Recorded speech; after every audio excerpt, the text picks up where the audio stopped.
All right, now we are back on the air. I forgot to put the title of our message on our video here so that people can see exactly what our topic is today and what we're going to be talking about today. And I forgot to put it on there. I just hit the go live without putting any topic on there. And so I apologize for that. I had to reboot the system again. And so I hope that you guys come back on and tune in for our broadcast. And so what I want to talk about this morning is the stones cry out. Israel's connection to the land. And the stones themselves testify as to who the indigenous people are to the Holy Land. And so that's what we're going to be talking about this morning. Not only do the stones cry out, but also the scriptures cry out as to who the indigenous people are to the Holy Land. Today we have so much politics, lies being disseminated among groups who are just simply anti-Semitic. But the scriptures testify and the stones in the Holy Land testify that the indigenous people to the land of the Bible, the Holy Land, and we know exactly who these people are. Well, Deuteronomy 7:6, God's chosen people, the apple of his eye. Well, folks, the Jewish people. So we're going to talk about that this morning. The stones cry out. Israel's connection to the land. And I see that David Livinggood, Sandra Brito, Rosa Argentina, Torres, Thomas Schilling, Willie Alfonso, and Michael Girardi. They're in the room with us this morning. I know earlier I saw Eyal Evan in the room, and I hope Eyal comes back in. And good morning to you, Michael. And the reason why I'm hoping that Eyal Evan would come back into the room is because Eyal is my tour agent. He handles all of our Israel tours. I've been dealing with Eyal for well over 10 years now.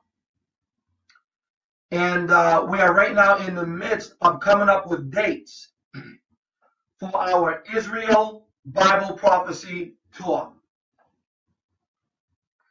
And we're looking to get the date set for that for March of 2018.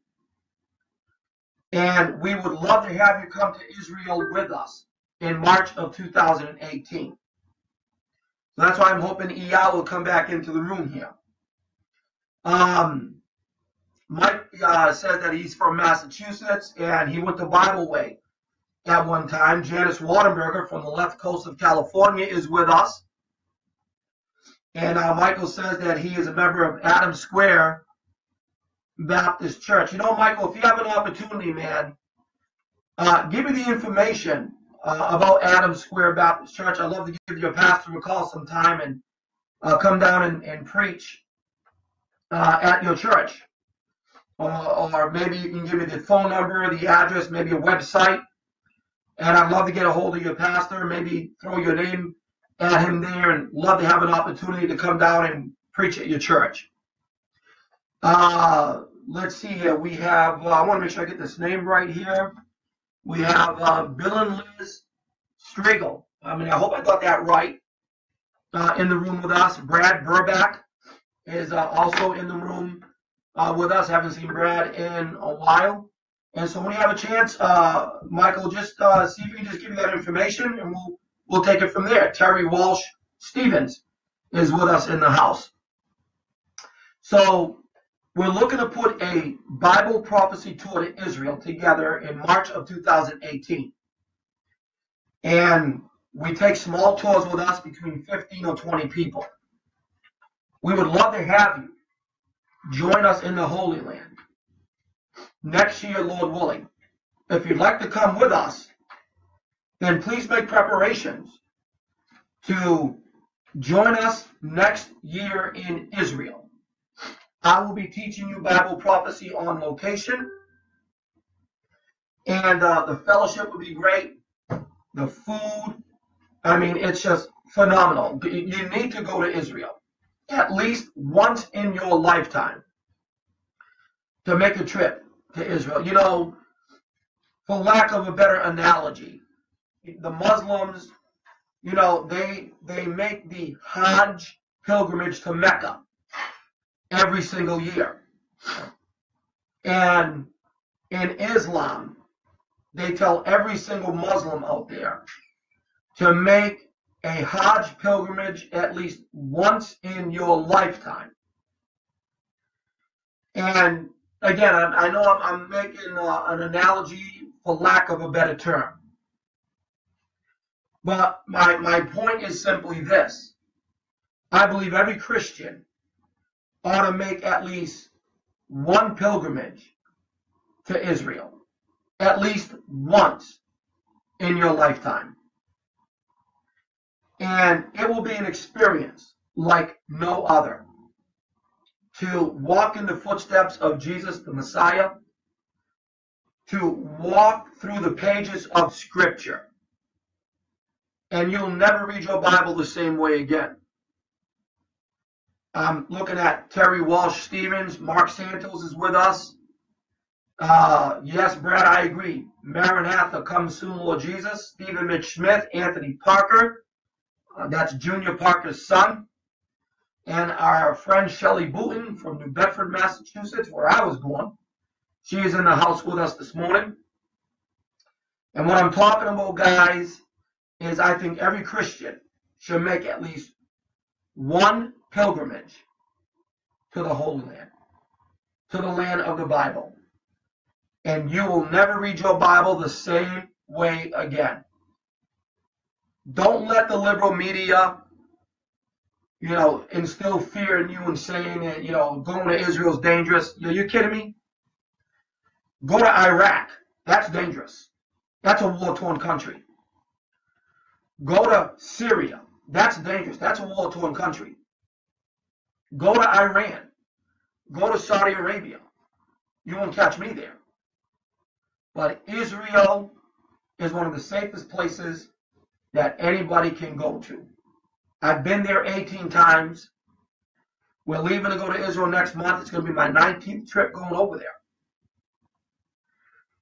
If I thought it was that dangerous, do you think I'd put my wife's life and my life in jeopardy? Put your life in jeopardy?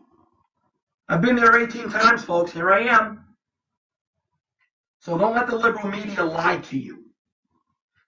Israel is one of the safest places that anybody can go to. For those of you that have been to Israel with me in the past, like Janice Wadenberger, or others that have been to Israel with me, you can testify to that. That Israel is one of the safest places that any Christian can go to.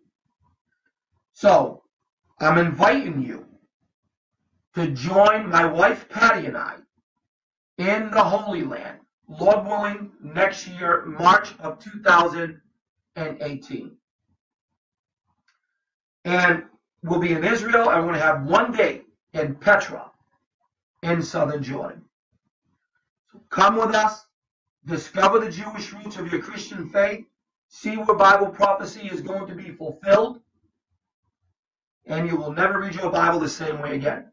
If you want more information, contact me through Facebook Messenger, my email, august.todayinbibleprophecy@gmail.com, or visit my website, todayinbibleprophecy.org.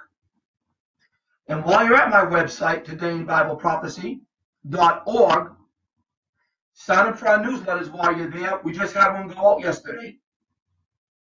Navigate around our website. We have a contact form on my website if you need to get in contact with me about church speaking, our Israel prophecy tours, or maybe prophecy questions in general. Then you can click on my speaking schedule to see if I'll be at a church near you. And you could click on this past March's prophecy tour to Israel and look at the itinerary and everything that we saw on this past trip. So that's how you can get a hold of me for prophecy questions, Israel tours, or church speaking. And so we would love to have you folks join us in Israel. Visit my website, and while you are there, I want you to answer our prophecy poll question of the week. And here's the question. Israel is mentioned 2,566 times in the scriptures. Ezekiel 5:5 says Jerusalem is in the center of the earth. Do you believe that Israel is the land of promise and prophecy, and that Jesus will reign from the city of Jerusalem as earth's capital in the future based on Revelation chapter 20, verses 2 through 7?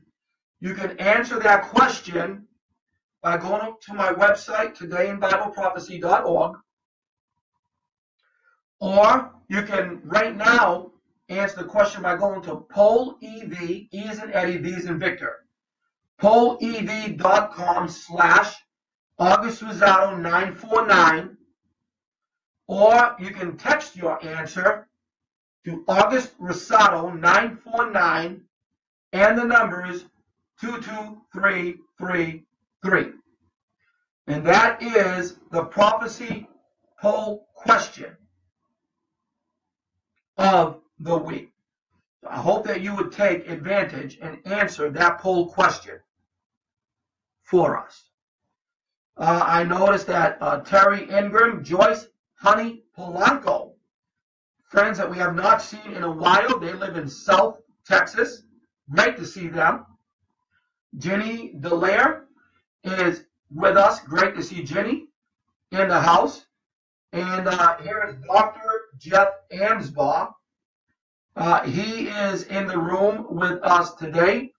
And Pastor Amsbaugh was our pastor at the Greater Rhode Island Baptist Temple. And he was our pastor for 5 years. And he just took a position there in Woodbridge. I hope I got that right, Pastor. Woodbridge, Virginia, at Heritage Baptist Church. And so now he's the pastor there at Heritage Baptist Church. And, you know, we miss you, Pastor Amsbaugh. And, you know, we're sad to see you go and to see you leave New England. But we understand that God moved you to another location, to another state. And I'm praying that God uses you there at Heritage Baptist Church. And hopefully that we'll hook up somewhere, Lord willing, down the road. Hopefully if we're in that area, or maybe the invite to come to Heritage Baptist Church to preach on prophecy. So however the Lord works it out, but we miss you, Pastor Amsbaugh, you and Karen, and we miss you guys a lot. But it's great to see you. It's great to have you in the room, and thank you for being my pastor for those 5 years. And we love you, buddy. And my brother-in-law, Skip Marshall McGinnis, is in the room with us. And so great to have Skip. He hails from Alabama. So great to have my brother-in-law, Skip McGinnis. That's Patty's brother, Marshall McGinnis, Skip McGinnis. And so it's great to have him with us today. So what I want to do right now is I want to get into our study lesson for this morning. The stones cry out. The stones testify as to who the indigenous people are to the land of the Bible, the Holy Land. Israel's connection to the land of the Bible. And what I want to do is direct your attention to Luke chapter 19, 41 through 44. Luke 19, 41 to 44. In Luke 19, 41 through 44, if you want to take your Bibles and go there with me, Luke 19, 41 through 44. And Jesus says in Luke 19, actually I'll begin in verse 41. Now, Yeshua, Jesus is weeping over the city of Jerusalem. He's on the Mount of Olives, one of my favorite places to visit when I take my tour groups there to Israel, to Jerusalem. He's on the Mount of Olives, and he's weeping over the city of Jerusalem because he knew right there and then, as an omniscient God, he knew right there and then that Israel is about to reject him. They're about to tell him, no, you're not the one. You're not the Messiah that we have been waiting for all these centuries. In Luke 19:41, Jesus says this, and when he was come near, he beheld the city and wept over it, saying, if thou hadst known, even thou, at least in this thy day, the things which belong unto thy peace, but now they are hid from thine eyes. In other words, Jesus is saying, you guys have longed for the coming of the kingdom. I am here to offer you that kingdom on a silver platter. But because today you reject me, these things are now hid from your eyes. Verse 43. For the day shall come, future tense, in Jesus' time. Something that would happen 40 years down the road from Jesus' day.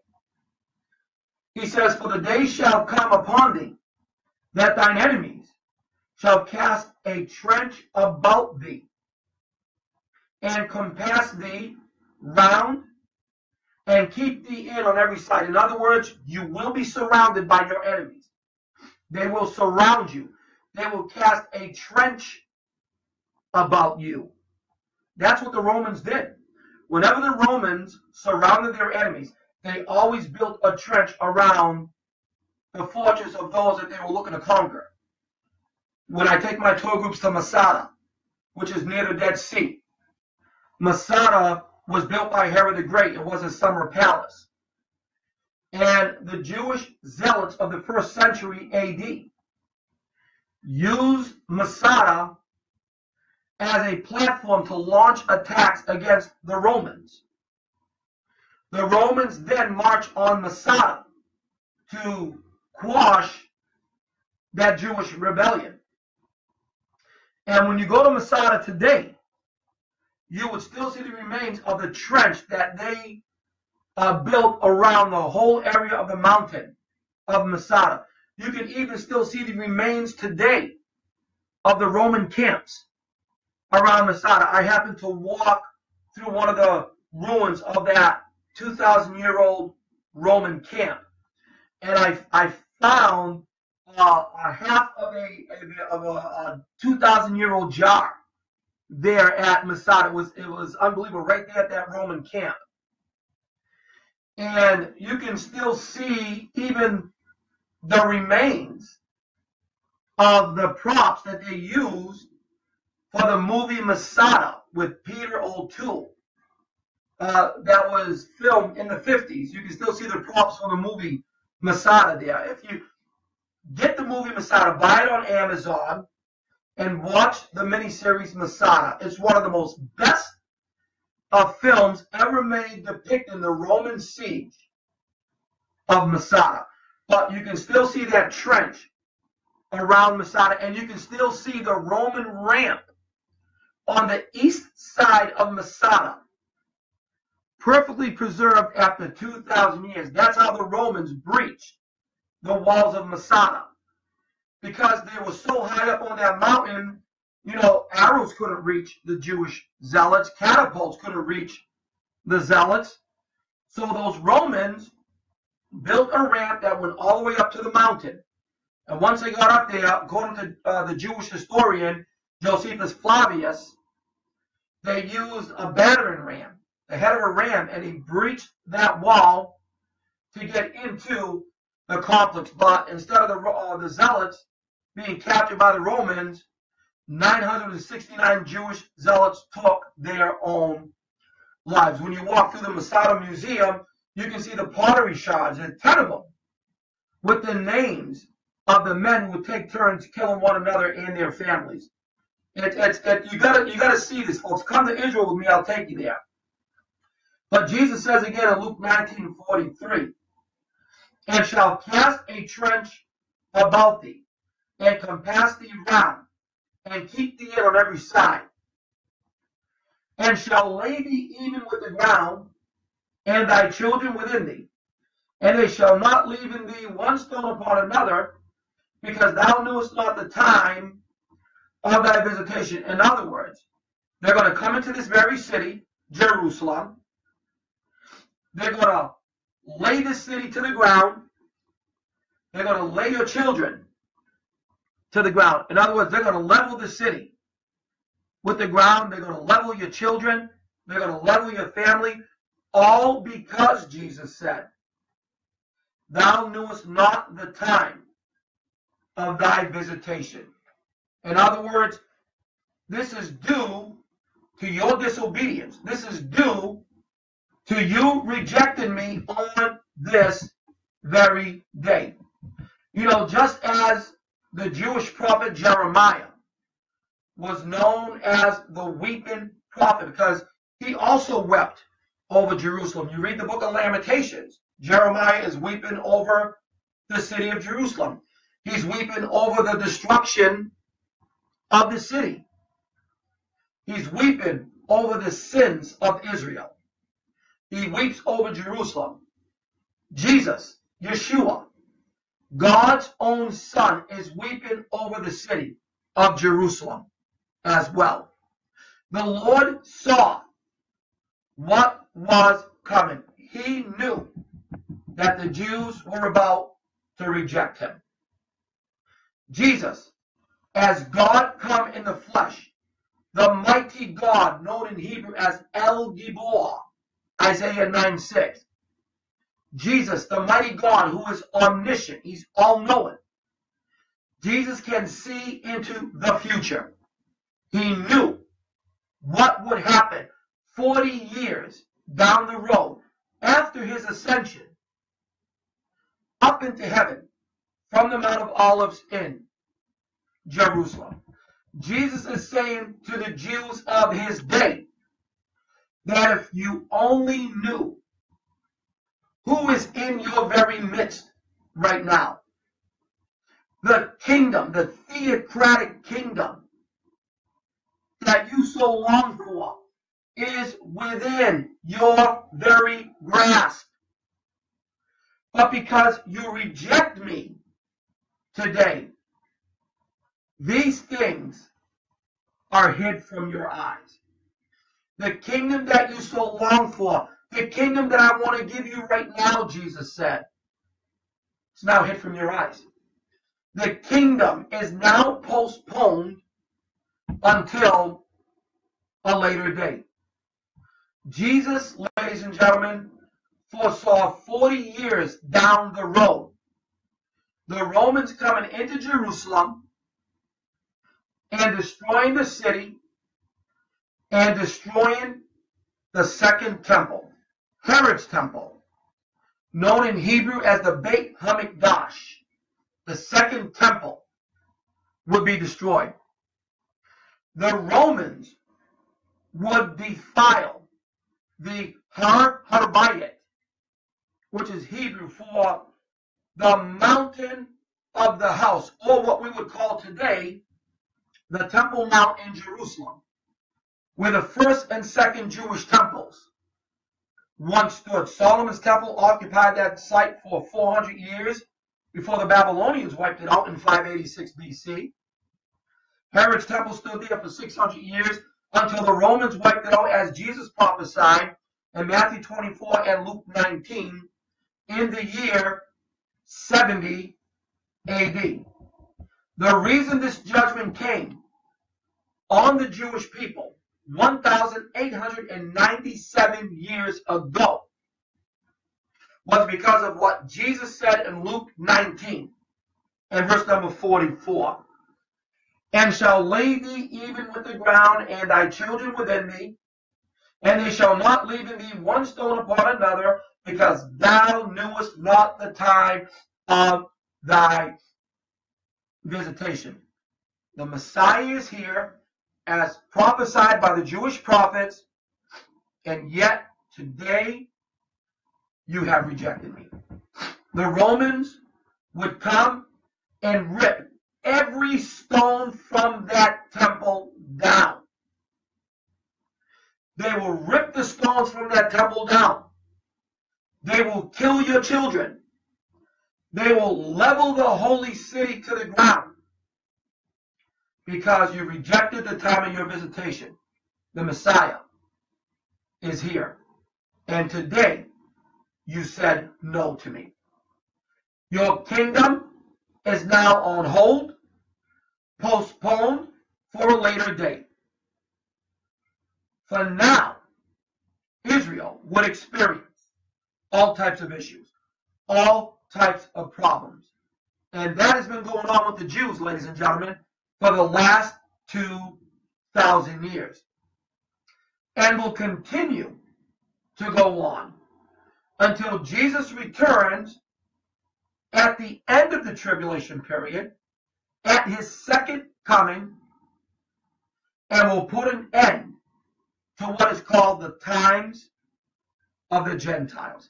The times of the Gentiles does not end at the rapture of the church. The times of the Gentiles ends at the end of the tribulation period, when Jesus returns at his second coming.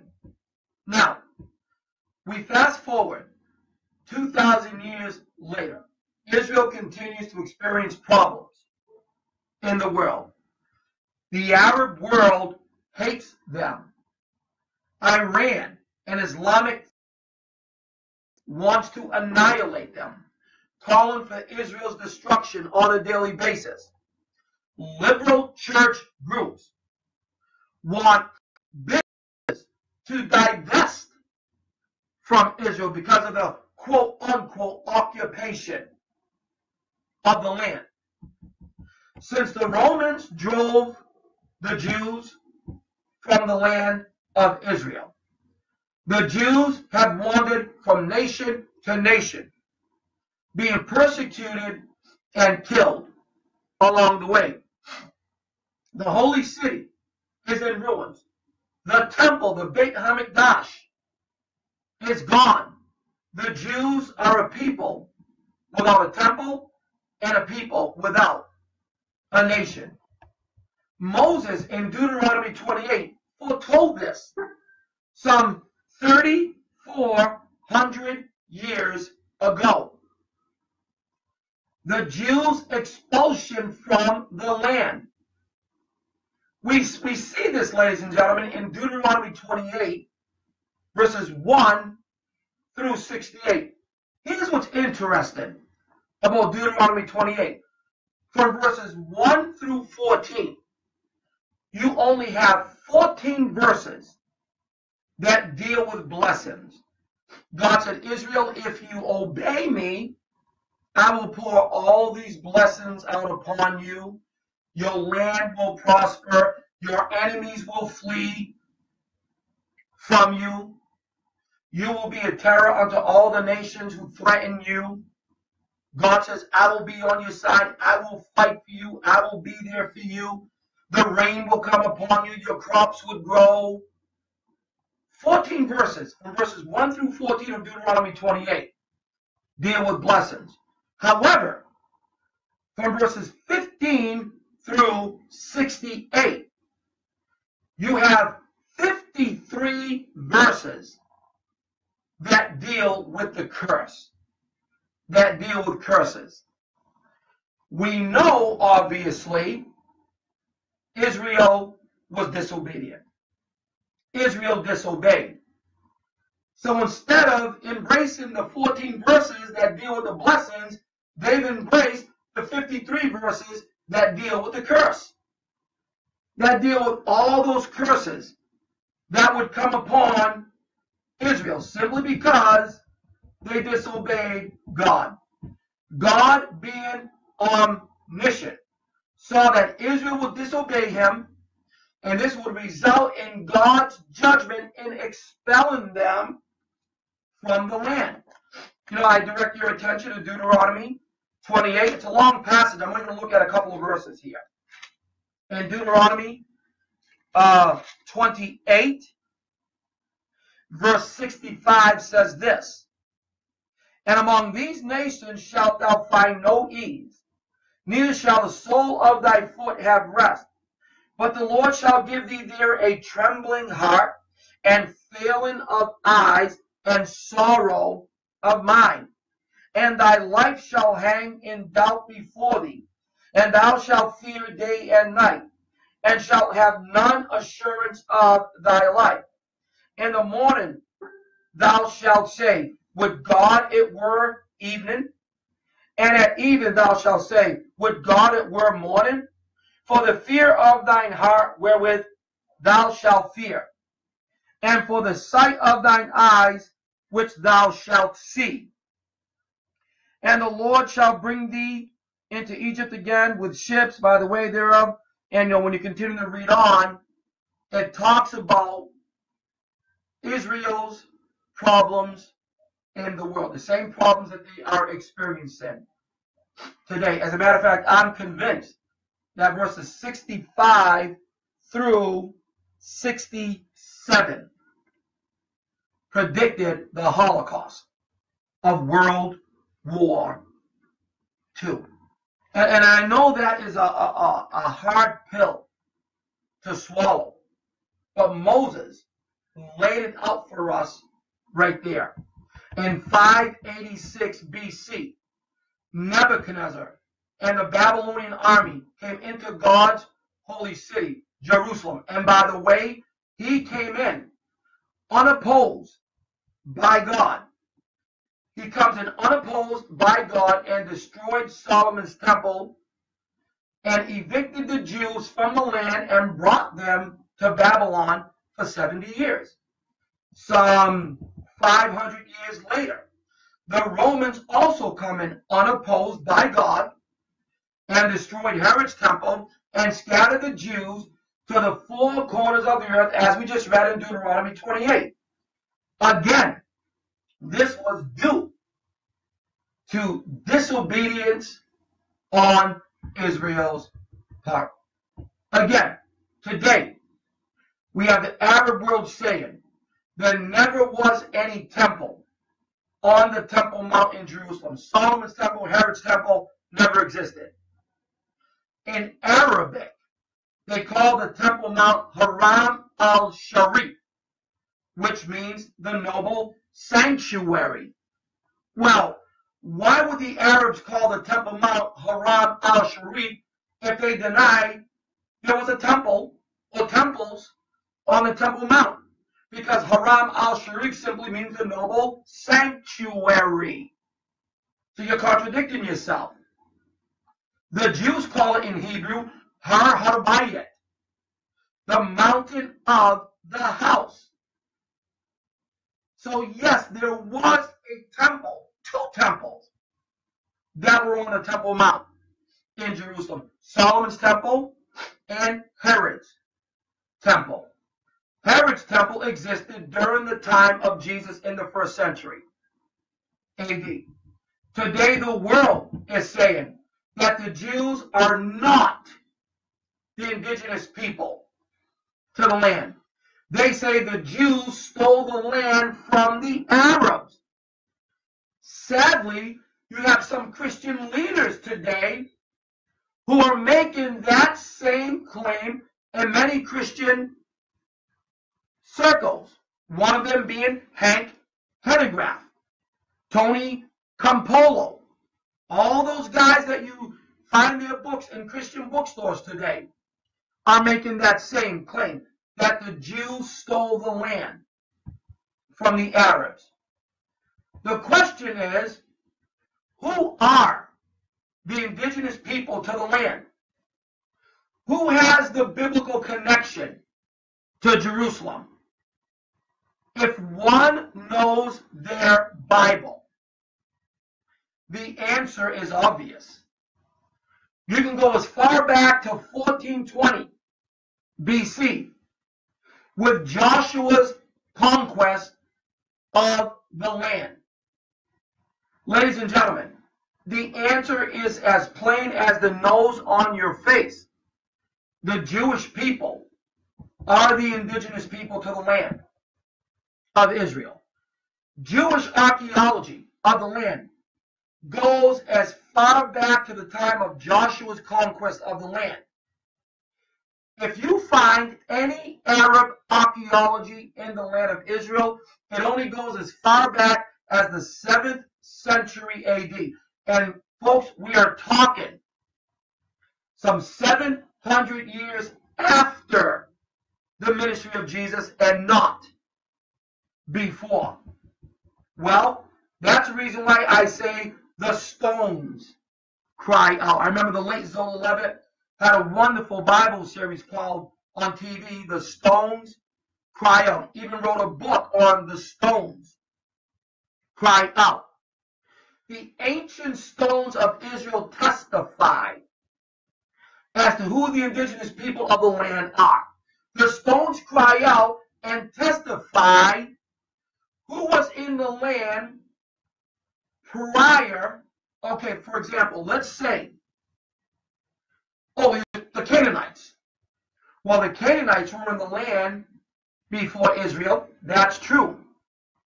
But these Arabs, or these people who call themselves Palestinians today, can never tell you that they're descendants of the Canaanites. They have no proof of that. No evidence of that whatsoever. And if that was true, it was God who told Joshua, I want you to go into the land, and I want you to rid the land of the Canaanite factions. So if you try, as an Arab or a so-called Palestinian, try to trace your roots back to the Canaanites, then I can come back and argue and say, God told Joshua to drive you guys out of the land so that Joshua and the Israelites can take the land over. They won't touch that with a 10-foot pole. So you'll never hear them say, we're descendants of the Canaanites. You know, one Palestinian lady that was interviewed by Zola back in the early 90s. I think her name was Ashwani. I can't remember her full name. She says, oh, we are descendants of the Canaanites. We were here before the Jews. And Zola was trying not to laugh. And he's like, oh, really? Oh, yeah, we go as far back to all the way to the Canaanites. And Zola says, do you have any evidence of this? Do you have any archaeological evidence of this? We don't need no archaeology. Come on. Well, why do we want to use stones to try to prove our point? She says, she's getting all huffy and puffy with Zola. Why do we want to use stones to try to prove our point? When Diane Sawyer was interviewing the late terrorist Yasser Arafat, she says, well, the Jews say that the Bible says that they are indigenous to the land. They have all the archaeological evidence that they were in the land going all the way back to Joshua's conquest. What would you say about that? And Yasser Arafat was all rude to her and said, well, let me tell you something. If I came into your house and wanted to take your house from you, how would you feel? If the Jews say they were in the land for 2,000 years, we'll say we were in the land for 4,000 years. And if the Jews say that we were in the land for 6,000 years, we'll say we were in the land for 12,000 years. And Diane Sawyer is looking at him and she says, is that your argument? Yes, that's my argument. Just like that. And so, of course, Diane Sawyer moved on to another subject because it was absolutely silly. I mean, it was just absolutely foolish. Offering no evidence whatsoever that they were in the land prior to Joshua's conquest of the land of the Bible. I mean, it's absolutely unbelievable. The stones cry out and testify who was in the land to any other people coming on the scene. You know, you come to Israel with us next year, I'll take you to the Israel Museum in Jerusalem. And in the Israel Museum in Jerusalem displays archaeology going back to Abraham, going back to Joshua, going back to David, going back to the kings of Israel. I'll also take you to the shrine of the book. It looks like a big white flying saucer, but actually it's shaped like the top of a jar, because it's the top of the jar that they found on the jars of the Dead Sea Scrolls, discovered by an Arab Bedouin in 1947 looking for some lost sheep. The shrine of the book in Jerusalem displays 2,000-year-old Jewish scrolls that were written by the Essene community. The Essenes were a group that broke away from the Jewish corruption of the priesthood in Jerusalem. And they were a sectarian group, and they broke away from Jerusalem, went all the way to the area of the Dead Sea. They founded a community called the Essene community at Qumran.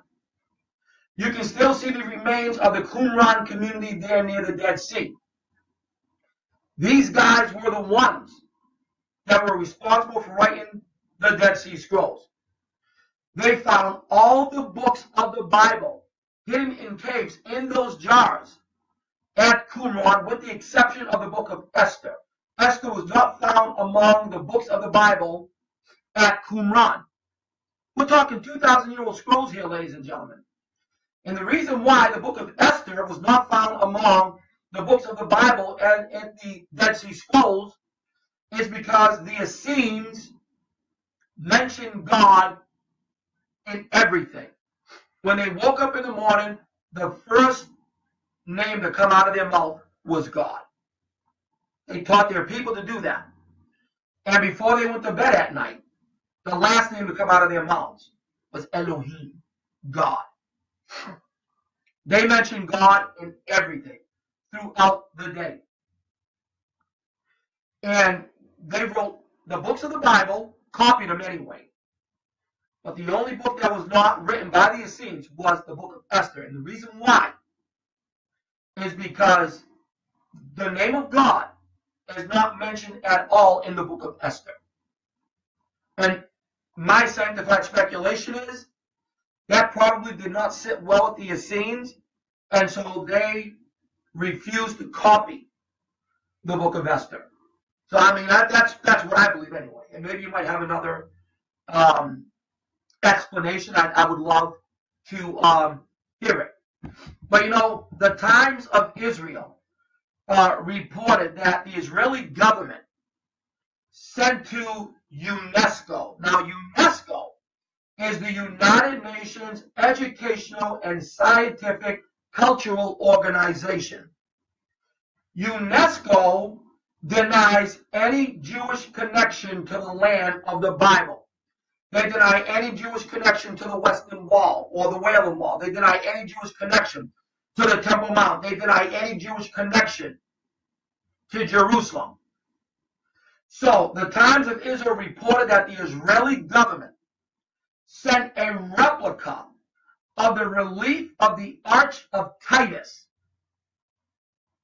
to UNESCO. The arch, now, when I was in Rome last year in May, Dr. Todd Baker and I were there. We went to the area where the Arch of Titus is. The Arch of Titus was erected around 82 AD by Titus's brother Domitian to honor his brother's activities in Jerusalem. This was 12 years after Titus led the 10th Roman Legion into Jerusalem.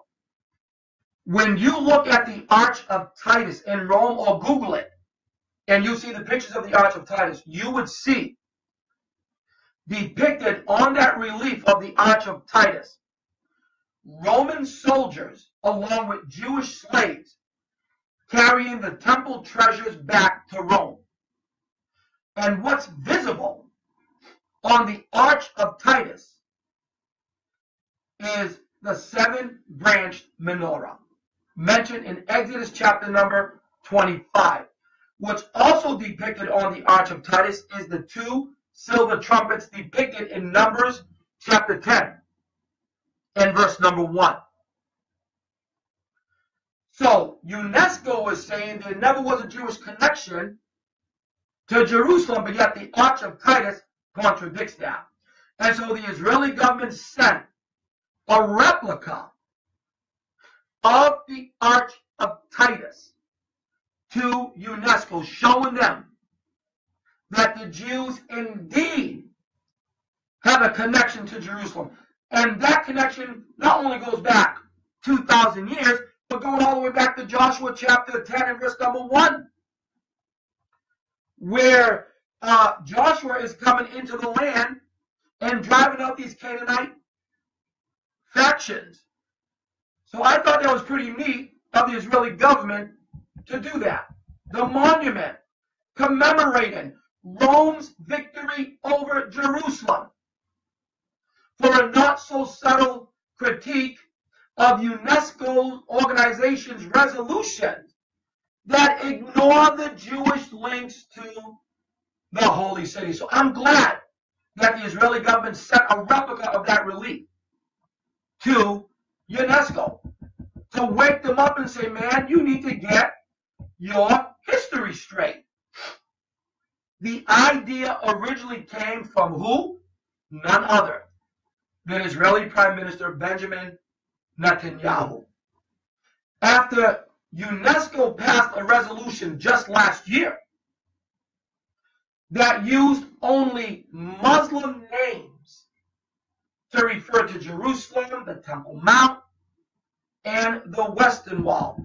For example, UNESCO would call Jerusalem, instead of course, in its Hebrew name, Yerushalayim, they would call Jerusalem Al-Quds. Al-Quds, you know, Iran has Al-Quds Day every single year. They'll never call it Yerushalayim, you know, the city of peace. They'll say Al-Quds is the name for this city, and one day we're going to conquer Al-Quds and destroy all the Jews. They'll never refer to the Temple Mount in Hebrew as Har Harbayit, the mountain of the house. They'll refer to it as Haram al-Sharif, the noble sanctuary. And the Western Wall, which is Hebrew Kotel, not hotel with an H, but with a K, Kotel. They refer to Kotel as Hayit al-Barak, or the Barak Wall. Or they refer to it as Al-Makkah, the place of weeping. Well, why would the Arabs call the Western Wall in Arabic Al-Makkah, the place of weeping? The Christians call it the Wailing Wall. Why? Because the Jews weep at the wall. They mourn at the wall. They mourn the loss of the first and second temples. That's the reason why the Christians call it the Wailing Wall, and the Arabs call it Al-Makkah, the place of weeping. Why? The Jews have been weeping there for the past 2,000 years, weeping over the destruction of their temple.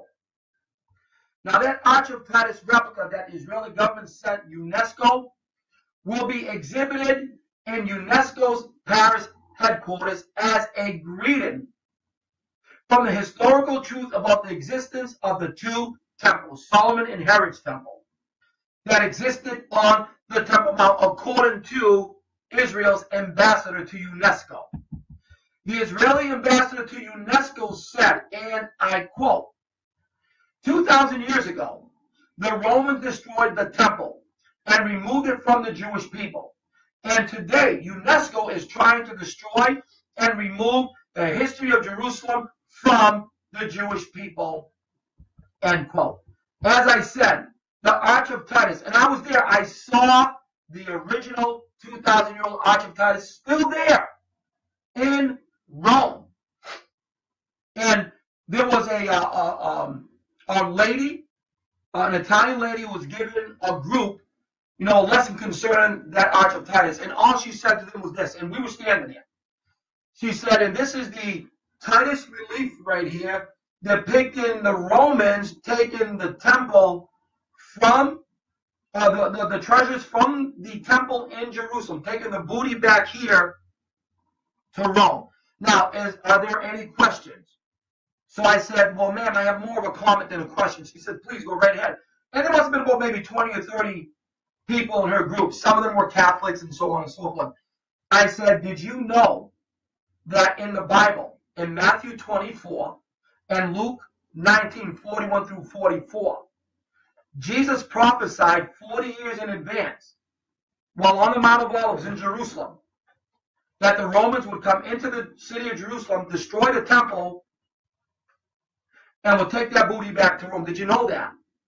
And she looked at me with this blank stare in her eyes, and she said, I had no idea about that. Where's that in the Bible?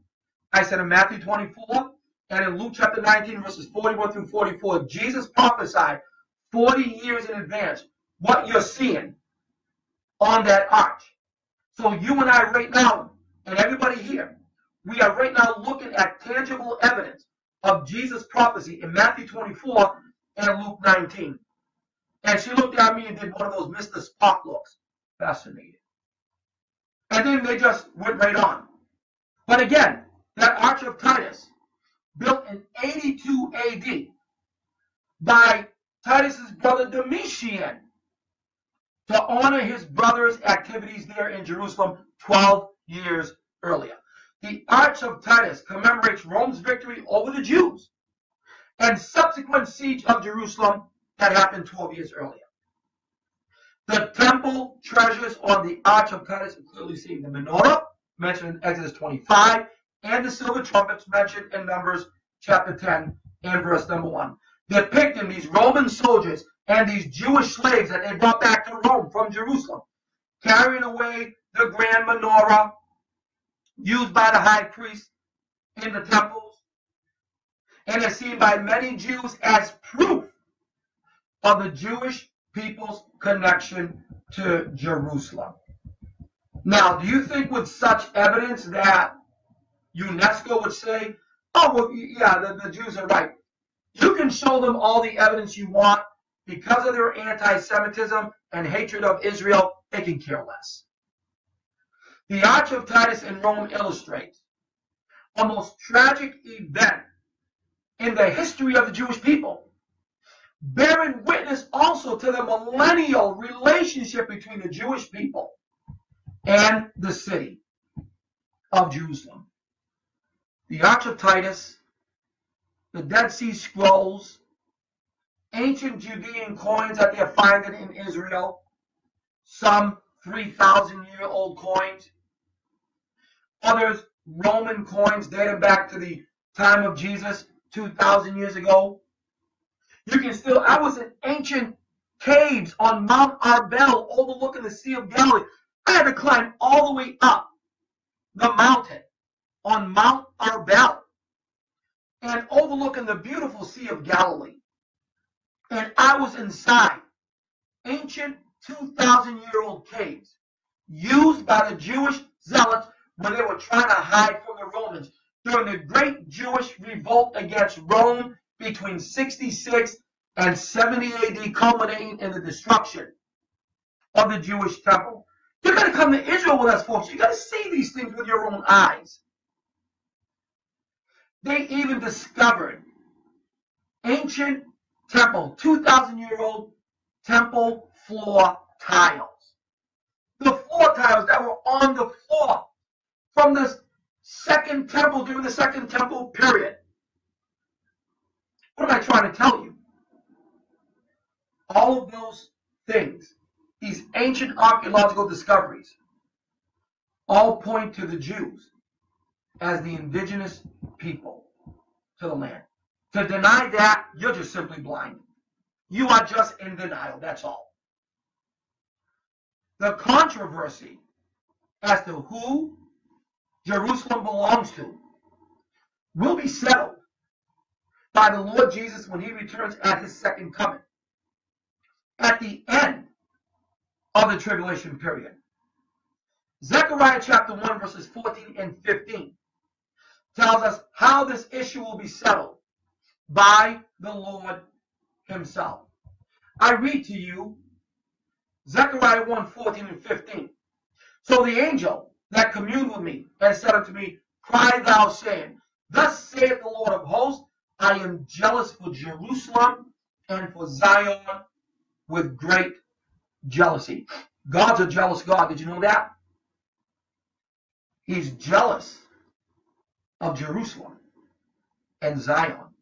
You know, Jerusalem and Zion are synonymous. They're interchangeable words. Zion is on an upper hill in Jerusalem, and Jerusalem itself on a lower hill. In the same city. Jerusalem, Yerushalayim in Hebrew. Zion, Sion in Hebrew. Interchangeable. They're synonymous. God says, I am jealous for Jerusalem and Zion with great jealousy. In other words, you try to take my city from my people, you're asking for trouble. In verse 15, it says, I am very sore, God is speaking, I am very sore displeased with the heathen that are at ease. But he says, for I was a little displeased, and they helped forward the affliction. God says, I was mad because of what they're trying to do with Jerusalem and Zion, but God says, now they've ticked me off. I'm paraphrasing here. God says, I was mad, but now they've ticked me off. For I was but a little displeased, and they helped forward the affliction. Ladies and gentlemen, the literal Hebrew of verse 14, God says, I am aggressively possessive of Jerusalem, is what verse 14 says. But in verse 50, God says he is so displeased with the heathen who arrogantly think they own my city. The city of my name, Jerusalem. 2 Chronicles 6:6. God says, I have chosen Jerusalem that my name might be there forever. Olam in the Hebrew. I close with this, ladies and gentlemen. With UNESCO denying a Jewish connection to the city, with liberal Christian denominations with their so-called BDS, bilateral divestment sanctions, we'll pull our money out of big businesses who do business with Israel. You know, you have liberal denominations like the Presbyterian Church USA, the Episcopalian Church USA, and all those other liberal denominations who say, we'll never do business with Israel as long as they occupy the land. They stole the land from the Arabs. There's nothing but subterfuge.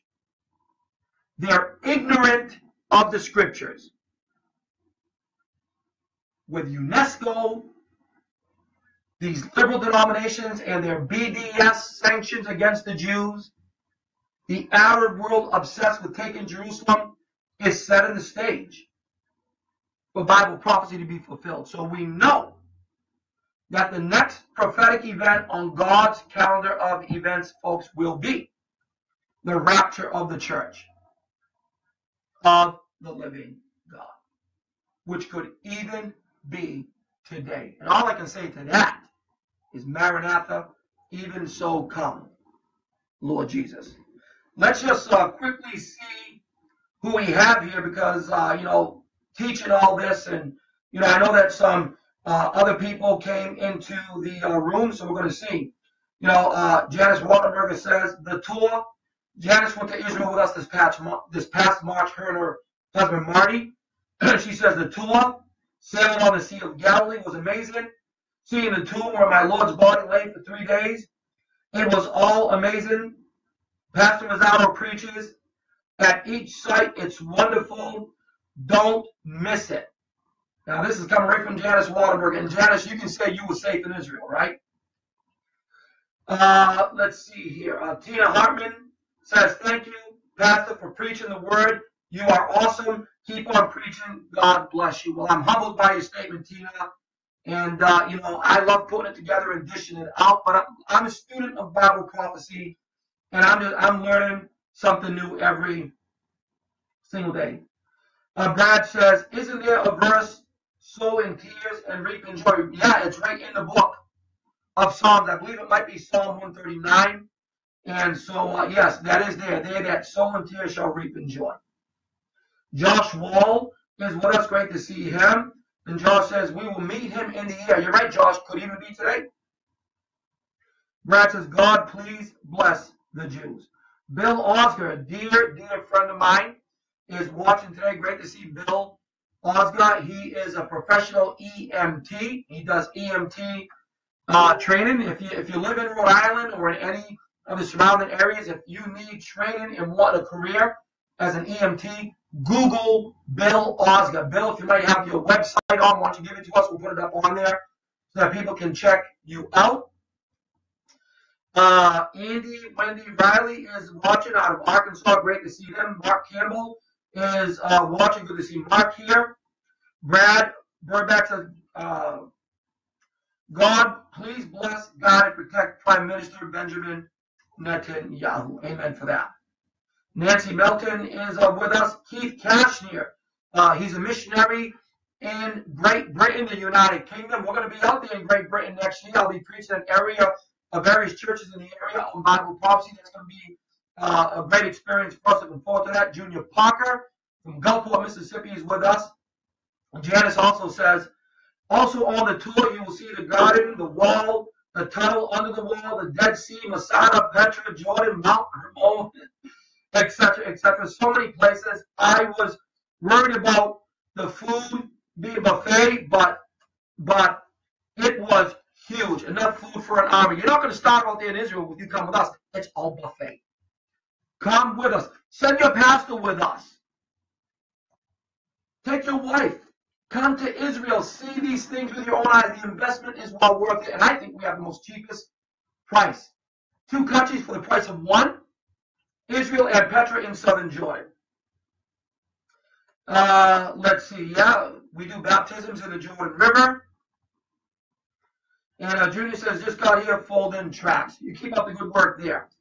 So, guys, that's all the comments that we have today. Now, Lord willing, I will be on tomorrow morning. But today, in a little while, my wife and I are going to be leaving for Boston.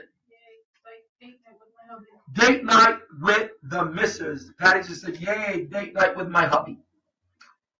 And we're going to go to Boston. She's got a little blood work she's got to do out there. And then, tonight we will be at Fenway Park in Boston, Massachusetts, to see the Boston Red Sox, the first place in the playoffs, Boston Red Sox, taking on the Houston Astros, who are also in first place in the American League Central. And it looks like both teams are on a collision course to meet in the first round of the playoffs. Now, this is the final week of the regular season in Major League Baseball. Sunday will be the last day of the baseball season before the playoffs kick in. And so, we're going to be seeing a game tonight with playoff expectations to it. So, we're looking forward to being at Fenway Park tonight to see the Boston Red Sox play the Houston Astros. I'm looking forward to it. This is the second time this year that I've been at Fenway. My wife sent myself and our associate pastor, Tom Cramper, to see David Ortiz's retirement ceremony. And tonight, we will see the Sox take on the Astros. So we're looking forward to it. And so, but tomorrow morning, Lord willing, I will be back on at 11 a.m. Eastern Standard Time. So remember, keep looking up. Jesus is coming soon. And Shalom Shalom Yerushalayim. Pray for the peace of Jerusalem. And guys, we'll talk to you soon. Have a wonderful day in the Lord. God bless.